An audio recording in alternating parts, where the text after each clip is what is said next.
So alam nyo mga sangkay, first time kong makarinig sa isang presidente na ganito po katapang. Ito po ay si President Donald Trump na sobrang dami pong mga pasabog. At ito po ay ating pag-uusapan ngayon.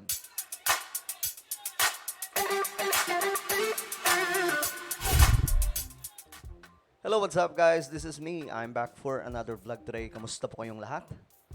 Eto mga sangkay, pinanood ko po yung inauguration ni President Donald Trump, pang 47th President ng United States of America. At dito mga sangkay, alam nyo, kinilabutan po ako sa inauguration na ito. Ito po ay malayo ang kaibahan sa iba pang mga bansa, no? Maliban siguro sa Israel.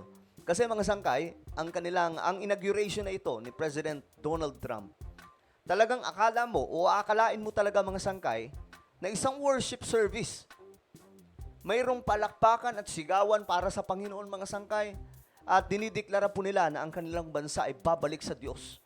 Ganyan po. Kaya mga sangkay medyo tumaas o tumindig yung balahibo ko sa mga napanood ko. At ngayon mga sangkay, titingnan po natin ito.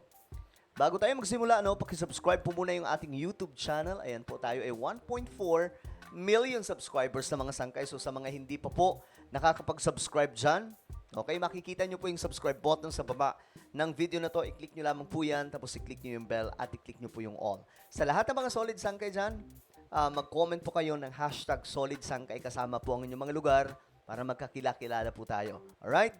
Sa mga nasa Facebook, i-follow nyo rin po ang ating Facebook page. Alright guys, eto, mga sangkay, mabilis lang to. Eto kasi mga sangkay ang nangyari. Ito po ay inauguration ni President Donald Trump. At dito, sobrang, alam nyo, sobrang nakakakilabot habang nanonood ako. Parang gusto kong, kumbaga, parang gusto kong makisali mga sangkay at palakpakan si Lord habang ginagawa po nila ito eh. So eto, tingnan po natin. Isa pong, sa inauguration na ito, marami pong nag-pray. Pero ito, ipapakita ko lang sa inyo mga sangkay, itong si Franklin Graham. Siya po ay nanalangin sa bansang Amerika at pakinggan po natin kung gaano po ito ka nakakakilabot mga sangkay kung papakinggan. No? Maraming mga pastor ang nag-pray dito. Pero isa po ito sa talagang matinding prayer sa bansang Amerika during inauguration day ni President Donald Trump.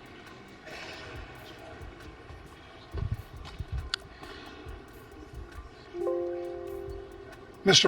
President, the last 4 years, there are times I'm sure you thought it was pretty dark. But look what God has done. We praise Him and Para po siyang worship service eh. give Him glory.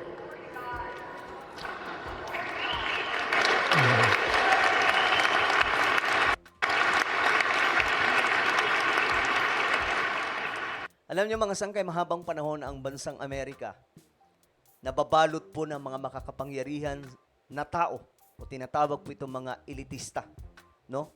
Sila po talaga yung kumukontrol sa gobyerno ng bansang Amerika. Pero ngayon mga sangkay, ibang-iba na po ang nangyayari. May malaki pong pagbabago sa US ngayon at mukhang ito na po ang direksyon ng pagbabalik ng Amerika sa paanan ng ating Panginoong Diyos. Let us pray. Our Father and our God, Thou hast said, blessed is the nation whose God is the Lord. As the prophet Daniel prayed, blessed Pakinggan po natin mabuti mga sangkay. Hihilabutan kayo how they prayed for Jesus para po sa bansang ito. be the name of God forever and ever. For wisdom and might are His. He changes the times and the seasons. He removes kings. He raises up kings. He gives wisdom to the wise and knowledge to those who have understanding. Our Father, today, as President Donald J. Trump takes the oath of office once again, we come to say thank you, O Lord our God. Father, when Donald Trump's enemies, we know that America can never be great again if we turn our backs on you. We ask for your help, and we pray all of this in the name of the King of Kings, the Lord of Lords, your Son, my Savior, and our Redeemer, Jesus Christ. Amen. Ladies and gentlemen. Grabe. So, una pa lamang po yan mga sangkay. Actually, ang dami po nag-pray dito. At eto na, isa po sa pasabog ni Donald Trump, mga sangkay. Kaya daw po siya, sabi po niya sa kanyang statement, sa kanyang speech, mga sangkay, sa inauguration na ito, siya po ay iniligtas ng ating Panginoong Diyos. Nung siya po, mga sangkay, ay pinagbantaan noon. Dahil may plano sa kanya ang ating Panginoong Diyos para po sa bansang Amerika. At ayon po sa kanya, mga sangkay, i-recognize palagi ng bansang ito ang ating Panginoong Diyos. Grabe pong message yan. Bibihira po yan sa isang presidente. Kasi more on, kadalasan mga sangkay, ang inuuna, yung plano kaagad, anong gagawin, ganito, gagawa ako ng mga project na ganito. But this man, mga sangkay, hindi po, inuna po niya kaagad na i-recognize ang ating Panginoong Yesus. At eto pa mga sangkay, isa sa pasabog ni President Donald Trump, sabi po niya, first, I will declare a national emergency at our southern border. All illegal entry will immediately be halted.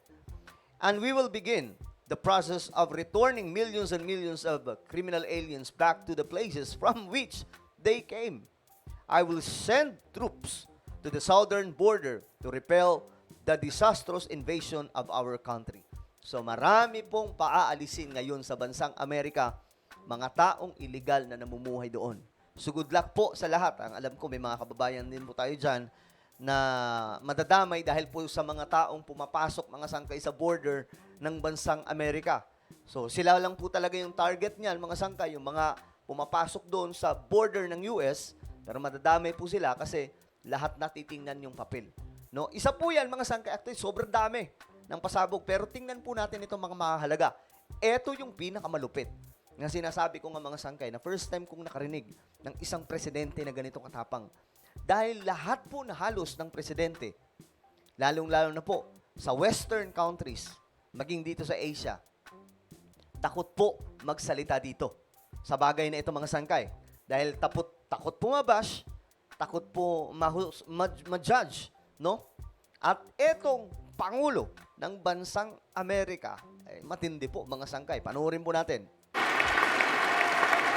This week, I will also end the government policy of trying to socially engineer race and gender into every aspect of public and private life.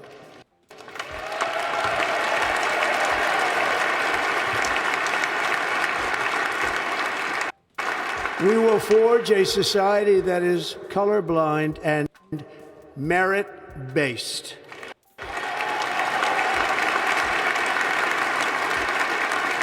As of today, it will henceforth be the official policy of the United States government that there are only two genders, male and female.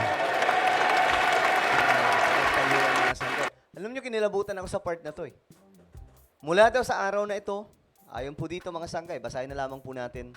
As of today, it will henceforth be the official policy of the United States government that there are only two genders, male and female.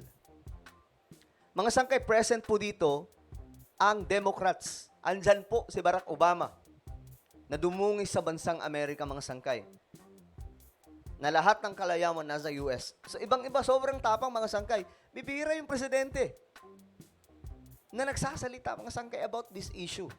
Dahil takot po sila ma-judge ng marami. Pero ito mga sangkay, I think ginawa po ito ni Donald Trump. Dahil nagbabasa po siya sa Biblia. Hindi po natin ginajudge mga sangkay yung iba, no, na may kalituhan sa kanilang gender. No? I love them. Sobrang mahal po natin ang mga yan. Dahil yun po ang turo ng ating Panginoong Diyos eh. Di ba, mahalin ang lahat. Deserve ng lahat ng kaligtasan. Actually, lahat naman po tayo makasalanan, mga sangkay. But we have to teach what is right, kung ano po ang prinsipyo ng Biblia, kung ano po talaga yung sinasabi ng Biblia, mga sangkay. And this man, talagang masasabi kong sobrang tapang niya.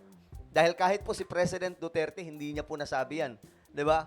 Hindi niya po nagawang sabihin yan, mga sangkay. Para sa atin, 'di ba, sobrang tapang ni PRRD. Pero hindi po niya nasabi. Ibang-iba po talaga itong si Donald Trump. Well, Good luck sa bansang Amerika. Ang naalala ko lang na sinabi po niya mga sangkay, eto. In-story ko yan. Ang sabi po niya, we will not forget God. We will not forget our God, sabi po ni President Donald Trump. So sobrang nakakakilabot itong mga message niya about recognizing the King of Kings and the Lord of Lords. Well, ano po ang inyong opinion, mga sangkay, tungkol po dito? Just comment down below. Meron po tayong YouTube channel. Ito po ay Sangkay Revelation. Hanapin niyo po ito sa YouTube, guys. Kapag nakita niyo na, i-click niyo po yung subscribe, i-click ang bell, at i-click niyo po yung all. Ako na po yung magpapaalam. Mag-iingat po ang lahat. God bless everyone.